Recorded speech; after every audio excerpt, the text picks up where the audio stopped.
Welcome to Real Money Talks. Real strategies from the money makers and the world changers that you can use to make millions, keep those millions, multiply your wealth, and build your team. Here's your host, author of 5 New York Times bestsellers, money expert on Dr. Phil, CNN, CNBC, The Street TV, Fox News, and The View, Loral Langemeier. Hey guys, get your questions ready. Brian, go ahead and set the stage for Loral, man.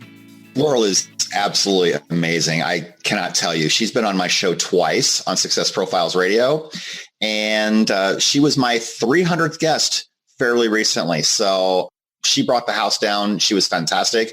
Let me tell you a little bit about her. If you do not know who she is, this is going to be absolutely amazing. Loral Langemeier is one of today's most visible and innovative money experts. And so she loves having conversations with people about money. It's not like any conversation about money you will ever hear. If you hear those people on CNBC talk about money, Loral's conversation about money is not the same. You cannot listen to her and them at the same time. Your head will explode and you'll be infinitely confused. So don't do that. Loral is only one of a handful of women in the world today who can claim the title of expert when it comes to financial matters and money. And she makes millionaires, and she accelerates that conversation about money, not just about how to survive economically, but to succeed and thrive as well. She's the best-selling author of the Millionaire Maker series and Put More Cash in Your Pocket. She's a leading entrepreneurial speaker and CEO and founder of Live Out Loud, which is a multi-million-dollar company. She's appeared on live stages and on television shows ranging from CNN, CNBC, The Street TV, Fox News Channel, Dr. Phil, and The View. She's been featured in articles in USA Today, The Wall Street Journal, New York Times, Forbes magazine, and was also featured in the movie The Secret. How many of you have seen The Secret or have read the book? It's absolutely amazing. And so we're waiting for Loral to come back. So if you've got questions about money and how to make money and how to use your book to make money, have those questions ready. I like how this evolved in the last session. So if you've got questions along the way, I will try my very best to incorporate your question into this. This is the discussion. And if the question has to do with something she's talking about right now, it's a lot easier. But any questions about money, any questions about how she became an author would be fantastic. And so I just gave your bio, Loral. So now they all know who you are. You are in Lake Tahoe. Is that right? I'm in Lake Tahoe, Nevada. Do you have snow? It is snowing as we speak. It's going to be a massive blizzard today. So awesome. So do you wait until Thanksgiving to decorate, or are you one of those that after Halloween, you're all good? Thanksgiving is so we are full. We got a whole Christmas tree right back here. Yes, we saw that. Right that there. Is absolutely beautiful. Yeah, so we do that Thanksgiving thing and we start skiing, and my daughter starts her ski race team this Saturday. So we're off to a new season. It's awesome. That is awesome. Great. So when we had Michael Drew on in the first session, we just let him present, and our attendees would throw out random questions, and I would try to incorporate those and try and work it in. So yeah, pretty free flowing. So no one has a question yet. I think they want to hear who you are and what you're doing. I told them to have their questions ready about money, how you use your book to accumulate your financial success, and how you're using that to build your business. I've heard you speak a number of times. And I did tell them, you cannot listen to CNBC and then listen to you and expect it all to make sense. It doesn't work. Nope, it doesn't. So let's start with that. Let's start with the money conversation, and then I'll go to the author conversation. Because my uncle helped with, I have 5 New York Times. I've actually just contracted. I have a meeting right after this. I'm going to be writing another one that we'll head next year to the New York Times list again, possibly the Wall Street Journal. But it's called, the original name I was contracted is called the Marijuana Millionaires. We're having to change that for marketing reasons to the Green Rush Millionaires. Yes. And I'm heavily in the cannabis space now. So it's super exciting, CBD oil and all the health stuff. But how I became a millionaire was in gas and oil and real estate. And like you said, Brian, like the conversation that I'm going to say Susie, Ramsey, Bach, what we're just taught, right? We're taught that the only way to get money is get a job and then maximize 401k and do all that crap. None of that is ever going to work, basically to keep you small and stuck. And I teach you, like, here's what my theme, right? And you know this, Brian, is companies make money, individuals get taxed. So here we are at the end of the year. Absolutely critical. If you're going to save this year, meaning do it right, and stop. You know, I'm getting older and a little more frank about all this stuff, right? So I just say, if you're serious, you get incorporated. If you're not, then stay broke, because there's no other way to make money besides inside a corporate structure, whether, you know, take a hobby, put it in a company, get incorporated by the end of the year. You'll save the entire 2018 deduction schedule. get, your Roth IRA set up. I mean, you can become a millionaire. It takes a long time if you just put $5,500 into a Roth every year and invest it at 10%. So we just have a very different conversation about, companies make money, living a corporate life, we call it, business deductions, and then investing off Wall Street. So we do a lot of real estate, a lot of gas and oil. The cannabis I'm doing right now, Brian, it's 23 acres in Cathedral City, 32 acres in Hawthorne, Nevada. Got 9 licenses. We're putting greenhouses up right now. It's exciting. It's an exciting time. What's so cool about being alive today is the .comers got one run in like 1990s, right? We get 3 in one time. We get blockchain, which has been around forever, but finally that's getting promoted. Mm-hmm. So huge industry, cryptocurrency, digital currency, I'm going to call it, and cannabis. We're going to be in the era of seeing the end of prohibition on the marijuana. So it's an exciting time to be alive, get wealthy, do cool stuff. So of course I got to write books about it. Of course you do. So we had a comment from our listeners. We had Lewis who's saying that, do you believe that money is a story that transmits energy and that many people have a horror story in their heads about money? I think the whole premise of that question being sometimes people are intimidated by money and sometimes we repel it or attract it based on how we think about money. Absolutely. And most people don't know about money. So that's why I exist. Money is just a transaction. Like what I love about digital currency, it's another forum for people to start understanding money. Like the biggest screw up around money is debt. Debt for wealthy people is one of the best tools we use. Like in my cannabis world right now, we have raised well over $3 million. And it's all in debt. It's all in the form of convertible notes. So what that means is my partner and I owe over $3 million, right? And we use 0% cards to 100,000. I mean, if people saw and they really understood how we use debt to make a lot of money, they would probably fall down, like you said, have horror stories, because debt is just a cost of money. Right. So if you can get money from a bank and do your car loan at 1 or 2% and get a house loan at 3 or 4%, and you know how to invest. This is the problem. Most people don't know how to invest. And because when we're investing, we're doing double digits. So why would you ever pay off debt when it's cheap? Right. Mm-hmm. You go invest it. Right. So you either have people pay you interest or you're paying interest. And I think to Lewis's point is instead of being scared about it, get educated about it. And you've seen me speak, Brian. I say to people, like, how many times you go to the gym, you pay to go to college, you pay for so much crap in your life, important stuff, but money is something you transact every day, all day long, right? Whether you're paying mortgage, rent, gas, groceries, you have to interact with money. So you can either blindly do it, which is how 90% of the planet lives, or really learn about it, understand how it actually is a high value and you can use it for, greater good. I would say mostly people are scared of it because they don't know about it. Yeah.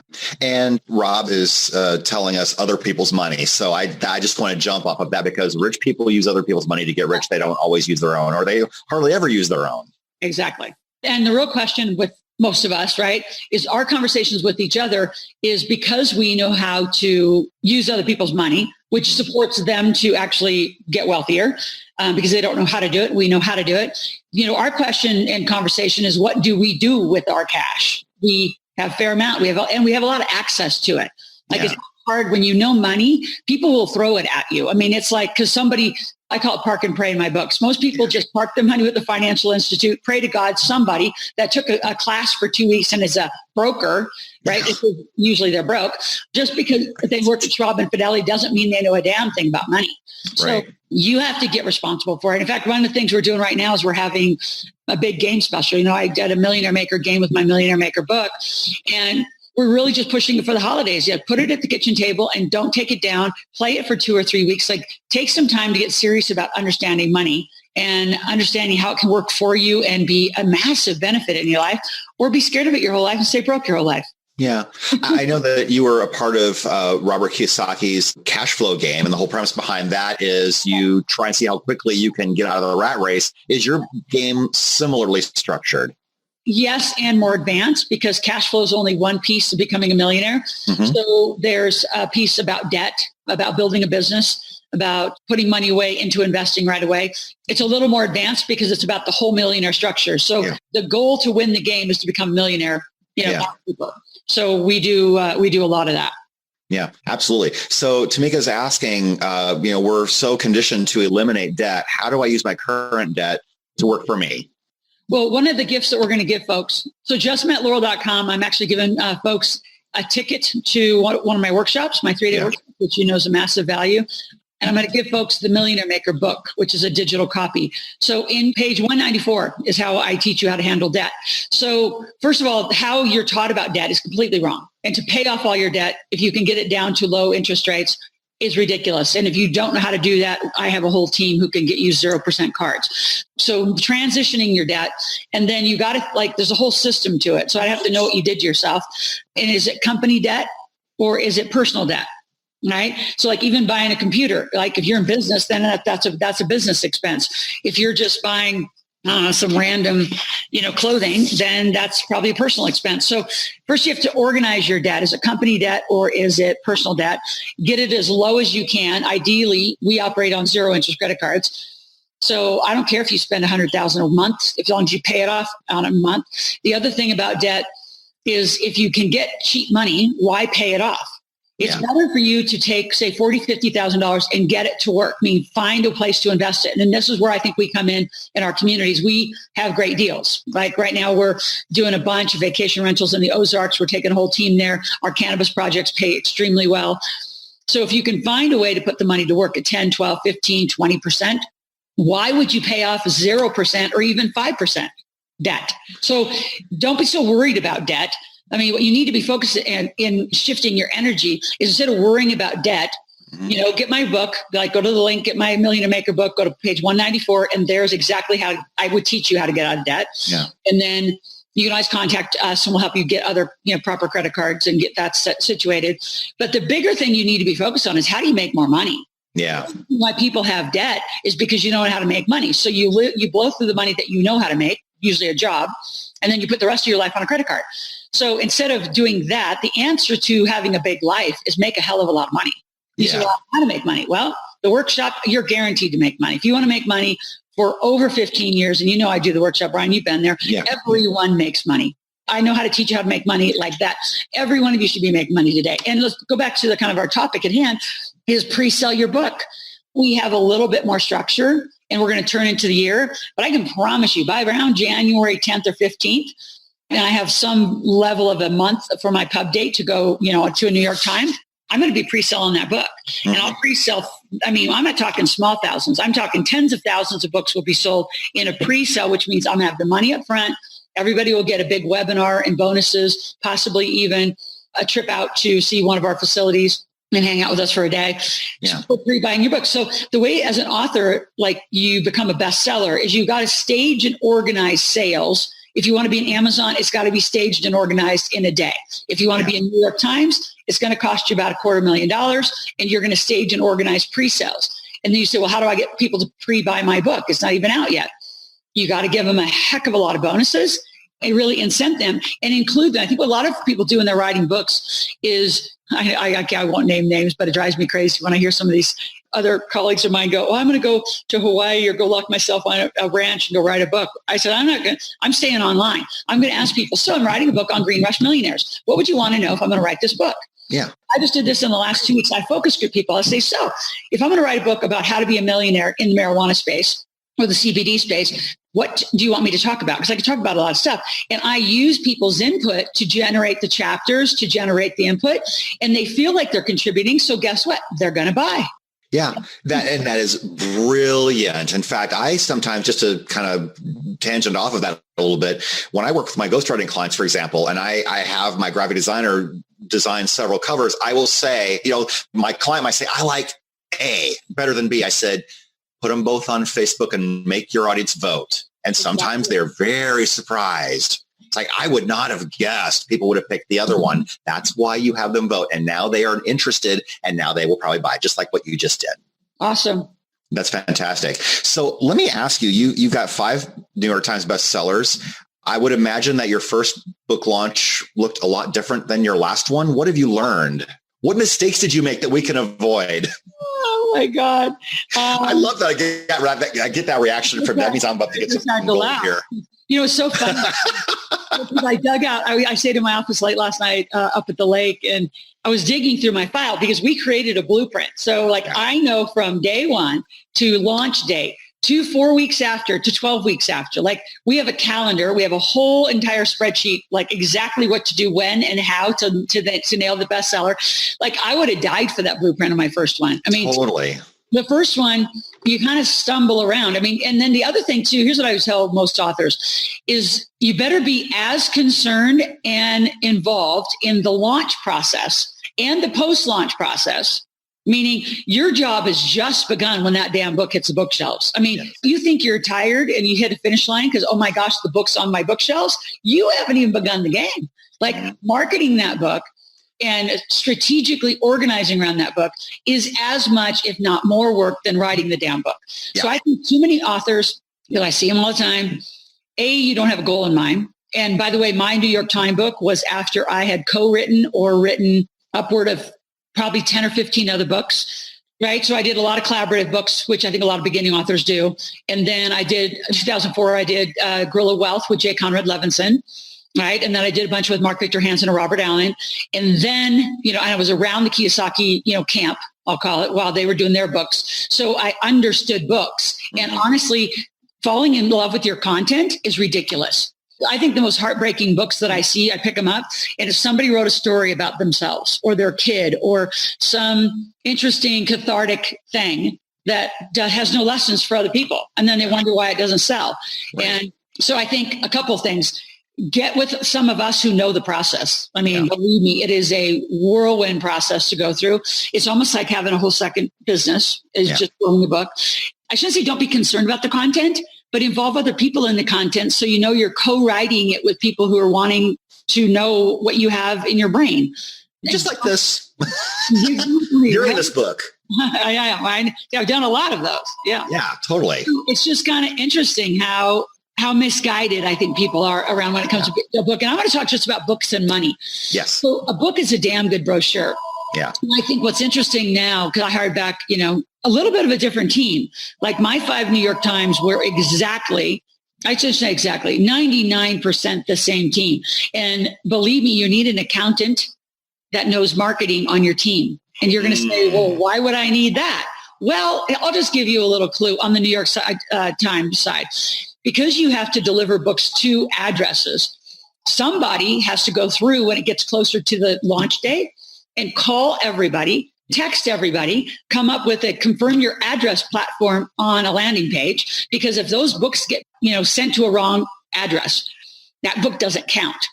And what you're going to learn on the big side of like a New York Times level, every book counts. So it can't get sent back. And all of that needs to be put in accounting properly. It needs to be tracked through your database properly.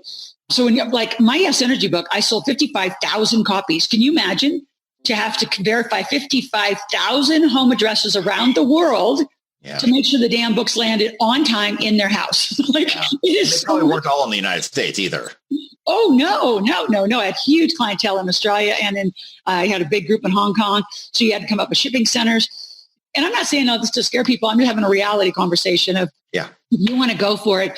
I mean, I leaned on Sharon Lecter a lot. I always do. So have somebody, and I don't care how much you've got to pay them, but you better have somebody who's done this before and just go out there blindly.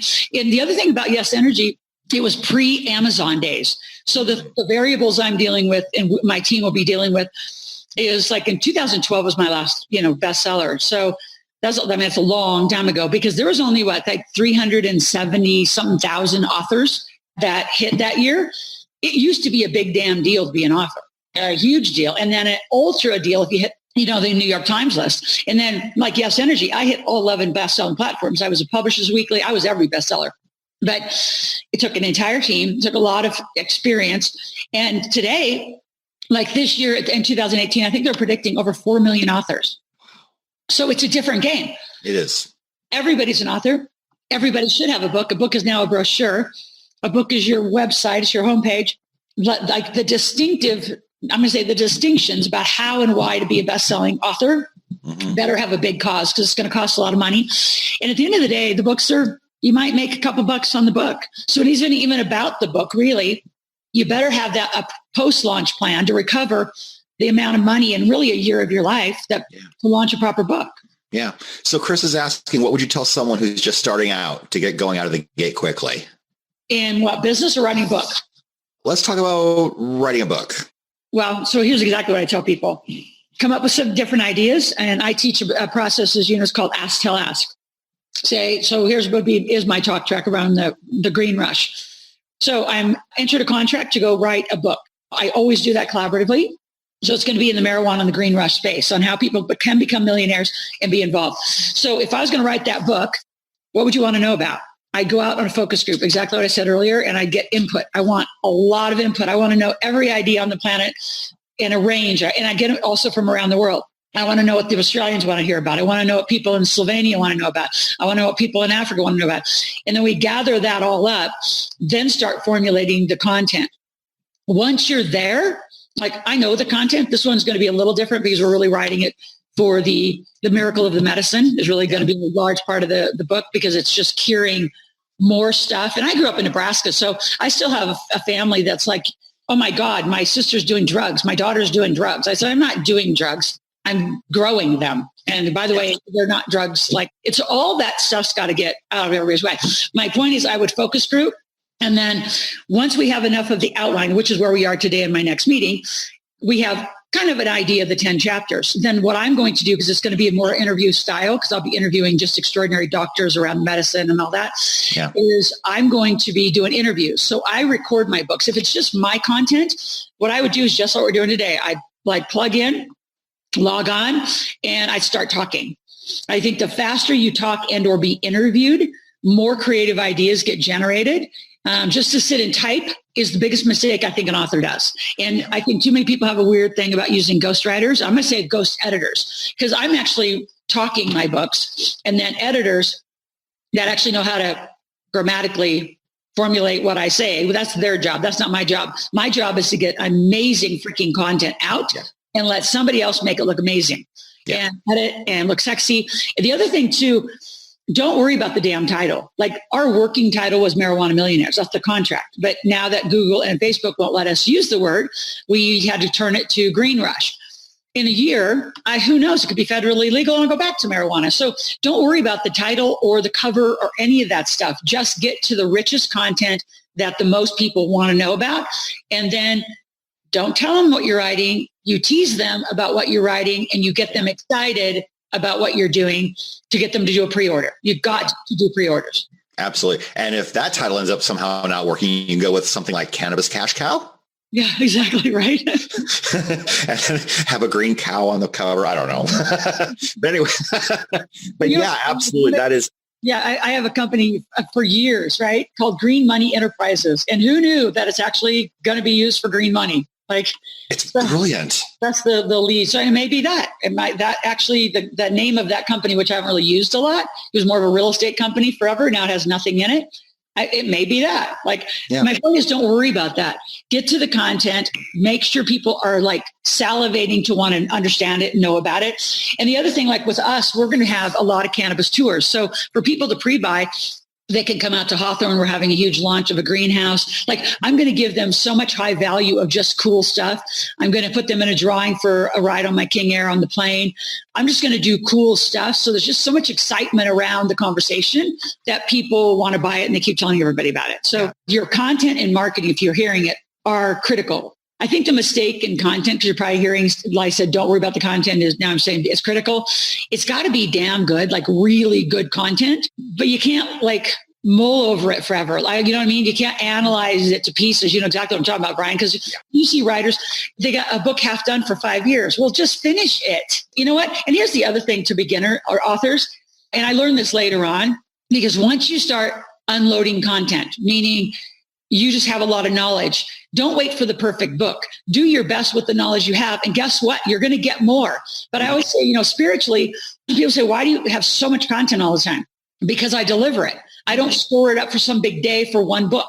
I just give the content. I just like, you know, I'm just this little vessel of my content just comes and it comes and it comes. But because I'm sharing it and I'm helping other people with the content I have. So watch that you're not waiting to make the perfect book, because it won't ever be perfect. It's going to be as good as it is for today. Like I know already, like when I wrote my Guerrilla Wealth book with J. Conrad Levinson, I look back at that book. Oh my God, that was 15 years ago. I die laughing. I'm thinking, oh my God, I was so immature with money. but it was the best I knew then. Right? It was the best I knew. And then when I wrote The Millionaire Maker, but knowing now what it takes to be and sustain and live through 2008 as a millionaire, knowing what I know now, I would have wrote it differently. It's still my best-selling book. It's still off the charts content. And, do your best. 3 years from now, I'm going to look at this Green Rush Millionaire book I'm writing that'll come out in 19. And I'll be like, oh my God, like really? That's what I had to say? Yeah, absolutely. Well, it's all a progression. And sometimes people will have a second edition or a third edition because they're adding stuff that they know now that they didn't know before. We had an interesting question. The idea of a ghost editor was very intriguing to one of our attendees. How would you go about promoting that as a service if someone wanted to be a ghost editor for somebody? Well, first of all, notice I changed the name because there's a lot of ghost writers. Yes. But to be a ghost editor allows the author to feel like, I think there's some authors who say, I just can't use a ghostwriter because, it's got to remain in my voice. I said, it is my voice, just scripted into better sentences in better sentence form. So I like the title of an editor because it keeps the authorship with me, which is the truth. And the content came from me.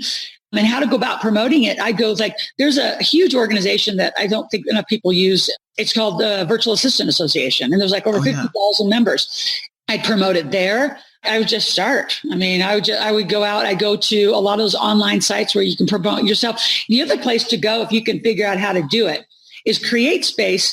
If Amazon does, they do tons of things right.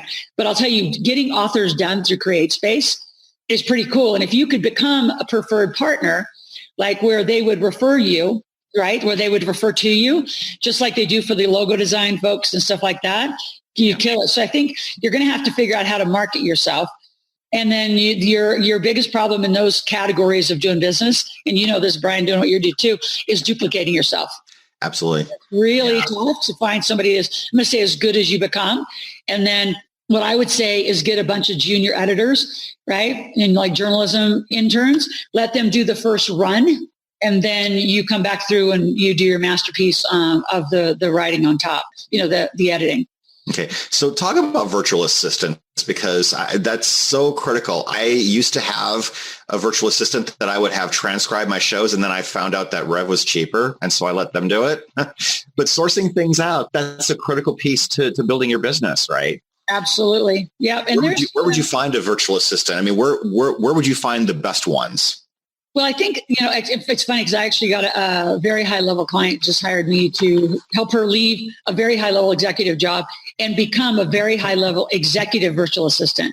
Mm-hmm. So her skill set is so tactical. Like she knows how to do marketing. She's logistics. She knows how to do a lot of stuff. Those kind of people, I think, I told her, and it's going to cost a little more, but I think for her to go on site, like to come to your office and work with you for a couple of days to really get how you work and set up systems around you, then she could go be virtual. That's my preference. Now, do I have some people that my tech teams use in the Philippines and do all that? Yes. And I shouldn't say you get what you pay for because some people have extraordinary success, but I think it depends what you need. Like if you just need a project done, but if you need support for your life, I keep mine close. I keep mine very close. To the degree if they I've had one of mine lives in LA. If she's got to fly to Tahoe, I can get her on a plane in a day. I think it depends what you need. How do you find them? Go to a virtual, just look it up online, look it up locally. There's thousands and thousands of them. I think a lot of the mistakes for beginners, if you haven't really used one before, just like hiring anybody, you can't be that kind of entrepreneur that gets up in the morning and is like, well, what the heck am I going to do today? You got to be that person who's going to be what I call future pacing. You've got to be a month out.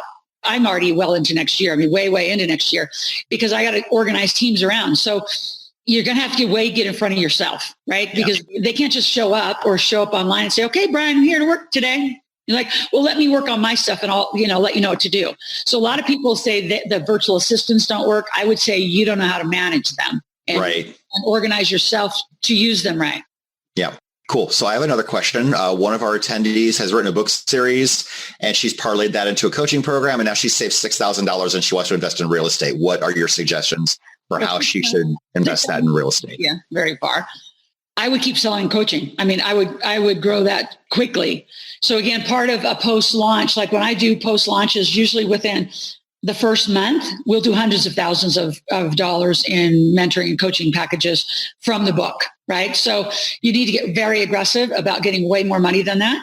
what I tell everybody about investing is partner with somebody who's already done it. Just like the book, like to go out there randomly and say, I want to buy some real estate and you've never done it. First of all, you haven't even begun a launch of your book if you've only done 6,000. That number needs to be 600,000, right? I mean, the way that I coach people on books is we're going to go make $1 million just on the launch of this campaign of the book. So then we back into how do you do $1 million? And that's a lot of sales. So right now I tell you to go get a sales team, at least one other person, 2 other people to help you sell the people who bought your book. Right? Go back and sell all those people. I get more money. And as far as real estate, I partner with people. I mean, that's what I do for a lot of people is they partner with me in my projects. So they understand and get a successful project under their belt. And then after you do 3 or 4 in a group, right? A successful group, then go out on your own if you want to go on your own. But I think what you'll find is if you're running a business and then you want to do investing, it's a lot. So I always say, like, get a team. So, and we'd love to have you, whoever you are. I can have you, can I just tell them to email somebody if they're interested? Yeah, absolutely. I think Christina was the one who asked this question. But yeah, you can tell us to email somebody if you have an idea. Yeah. So if you're, interested in just a further conversation about how to do that, Brian, I got Brian on my side too, who does a lot of our initial, conversations with our folks. So it's BRIAN, Brian at liveoutloud.com, and just say, hey, I'm interested in just further conversation from our chat today. Yeah. Fantastic. All right. So let's see, where do I want to go next? So many places I can go. I got one question because I got a whole team waiting, my little book team. Okay, fantastic. So your business was fully established before you wrote a book, but some people do it the other way around. They want to write a book in hopes of establishing a business. What's your perspective on that? I think, look, I always say, look at my results. We've had amazing, I don't know how many hundreds of millions we've made by doing it. I think that the business structure informs the book. Yeah. I think to build a business off the books boxes you in. So like, regardless of books, I just did financial literacy coaching, right? I just started coaching and that informed the books because I got really good at it, right? And I not only became a millionaire, I created a lot of millionaires, which then informed, let's go write the Millionaire Maker book and show people that there is a system and a very quick 3 to 5 year system to become a millionaire. So I think you build the business and the business informs the book. The book is just an extra platform launch to take it to another level and to give you credibility. Because I think if you go book, you're really boxed into just what the damn book says. Yeah. And I think a lot of people write random books that have nothing to do with their business. And I think that's a complete waste of time. It is. Like bird watching. Why the hell would I write about bird watching? Like, that's just an interesting hobby of mine. It has nothing to do with the business of what we do. Yeah. And I love that you've said several times there is a purpose for everything you do. You're very methodical about that. And I think not enough people are like that. You have to have a singular focus. Is this going to, and this is something I love about Sharon Lecker too. And I know that you and Sharon are very close. How can I use this to make money? Whether it's going on a trip, whether it's bird watching. If Sharon Lecker was going to go bird watching, she would find a way to make money doing it first before she just did it. Oh, I know what we would do. We would make a bird watching company and we'd invite people to go along with us and we make it a business trip. We'd go out and see some birds. And while we're out there, probably go wine tasting and check out some real estate and write the whole thing off. So believe me, we would figure out how, because my kids are funny. My son's now 19, he was off in college, and it's so funny, like during this year of him graduating and leaving the house and all that transition, he was interviewed by quite a few people you can imagine. And he's like, they said, what's the one thing you like kind of not regret, but wish you would have done? And he said, gone on a vacation, like done something around the world that didn't have my mom work for at least a day. And I was like, that was never going to happen. We have traveled the world intentionally. My kids have passports they've been everywhere multiple times except for Antarctica. And I said, that passport's because we put business trips everywhere. And so that was just funny to hear my son say, just take a vacation, like up here, you were going somewhere and my mom's not working. It's like, that's not happening. And my husband says the thing. He's like, honey, could we just go somewhere and you not like have an agenda to work somewhere? I said, no. Because then we can't write it off. So no. Yeah. Listen, that's fine. Go to Just Met Loral. I have tickets for you. I actually have a reading room. So the last thing I'll say is, when you get my reading room, it's what I do. Jay Abraham helped me come up with this idea. So you're going to get several of my books over there, and then you're going to download them. But what I did as a gift is I gave people a 8-week webinar. So when they got the book, then we read the book together. Now, not like dorky, like read page by page. I would say, so go read chapter 1 and 2. And next week, we're going to talk about how do you put 1 and 2 in your life? Now, the next week, we're going to read chapter 3 and 4. And then I'm going to tell you how to execute that in your life. So it was like I walked them through the Millionaire Maker. I walked them through how to have yes energy in your life. So that is one of the biggest bonuses that I've given. And even today, all of my students think those are like, because it's not just reading the book, it's explaining the book. How does the book change your life? And you'll have my Put More Cash in Your Pocket reading room over there. So if you go to justmetloral.com, Loral, spell my name right, and you all should have a Just Met page. I know there's a lot of people I have asked pages, but we made up the Just Met, and it's just an easy, as an author, way for people to go get a chapter, go get something from you. That just is it's an easy lead gen. I can tell you that. Yeah. So somebody's making an observation about your tremendous amount of energy. How much coffee do you drink a day? Oh, I have a decaf when I first get up, and then I have a tea, and then I have one caffeinated. That's it. And I'm actually, my goal by the end of the year is to be totally off caffeinated coffee. There you go. Tell us once more how we can get with you, learn from you, try with you, vibe with you. Yeah, no kidding. And we just got a lot going on. Like we're doing tours. So you can say, well, I've been around. I've been around the stuff we're doing. We're doing CBD distributorships. We're deep in, like I said, the cannabis space. So you can email Brian, BRIAN at liveoutloud.com, ask for an appointment just to get more involved. But go to justmetloral.com. You get a whole bunch of gifts. You get a free ticket. I would say if you're serious about learning this money stuff, you've got less than 31 days. Actually, I would say you have less than that. You have about 25 days because the way Christmas and New Year's falls, if you're going to get serious, like you're going to have to get some legal things done by the end of the year, or 2018 is just another blown year. Yeah. And actually for everyone, the affiliate link on that, which links to me, is briankWright.com/Loral. That way Loral knows that you came to her through this. So briankWright.com/Loral. Any final thoughts before we go, Loral? Don't let 2018 slip away. I mean, I know I always talk about money, but the tax code is enormous. And if you're serious about getting rich, you got to do it. I'm not telling you like to sell you anything. I'm just telling you got to get your stuff together, because awesome. I just hear over and over and over, and Brian, you hear it too. People say they want to get rich and they do nothing that looks like it. So let me help you figure out how this year can get saved, and you'll make a lot more money. Absolutely. Thank you, Loral, so much for being here. It was an honor and a privilege to talk to you once again. And thanks for delivering such great value for my audience. Always. Talk soon. Yeah.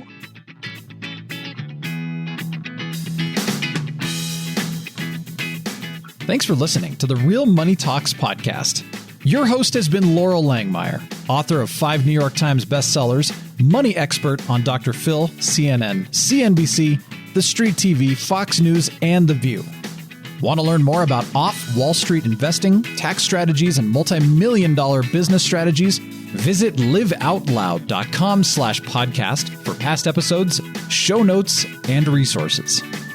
For some special wealth-building gifts only for Loral's podcast listeners, visit liveoutloud.com/podcast gifts. Do you have a burning question for Loral? Visit askloral.com to submit your question, and it may just be covered on a podcast episode.